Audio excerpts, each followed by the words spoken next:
Goji este un fruct care a făcut senzație în ultimii ani, fiind parte din categoria așa ziselor superalimente, alături de cale, acai, chia, spirulină sau alge. Originar din China, acest fruct roșu aprins a fost promovat insistent pentru proprietățile sale benefice pentru sănătate. Sunt însă justificate aceste calități sau nu? Sunt dr. Șerban Damian, nutriționist la Centrul Superfit și în acest clip o să vă vorbesc despre beneficiile consumului de goji. Înainte de a începe, nu uitați să te abonezi la canalul Superfit. Când vine vorba de superalimente, trebuie să știi că nu există o definiție clară, științifică, bazată pe criterii bine stabilite. În general, sintagma se referă la produse foarte bogate în nutrienți, despre care se spune că pot preveni sau trata boli. Acest lucru este valabil și pentru goji.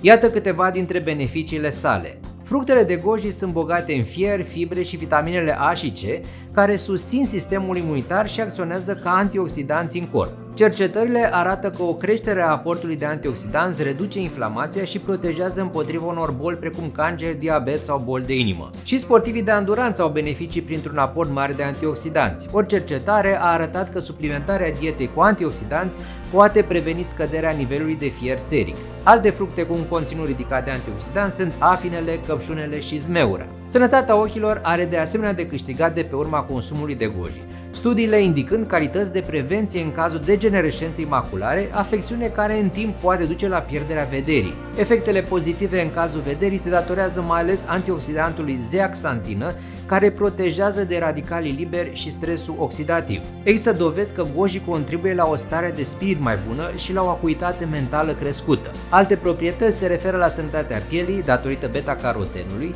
echilibrarea glicemiei și prevenirea unor afecțiuni ale ficatului. Dar cum e bine să consumăm goji? Cel mai des, goji se găsesc ca fructe uscate și le poți adăuga direct în iaurt, salate, granola, smoothies și cereale de mic dejun sau la prepararea unor checuri, prăjituri și brioșe.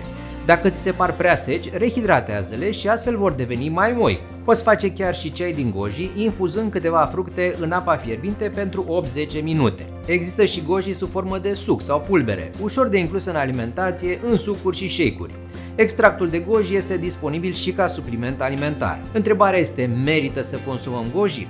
Majoritatea superalimentelor sunt într-adevăr nutritive, iar goji nu face excepție. Totuși, prețul acestor produse este adesea mai ridicat decât al altor alimente, poate la fel de sănătoase, dar nu atât de celebre. Poți să consumi goji dacă îți place gustul și costul ți se pare convenabil, dar poți foarte bine să ai o alimentație echilibrată și fără acest fruct. Contează mai mult dieta per ansamblu decât venerarea unui produs anume, fie el și superaliment.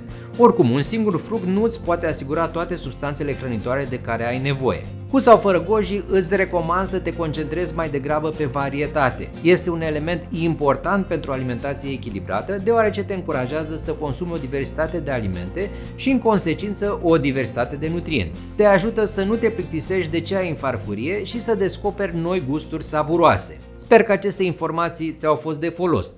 Nu uita să te abonezi la canalul Superfit și să ne urmărești!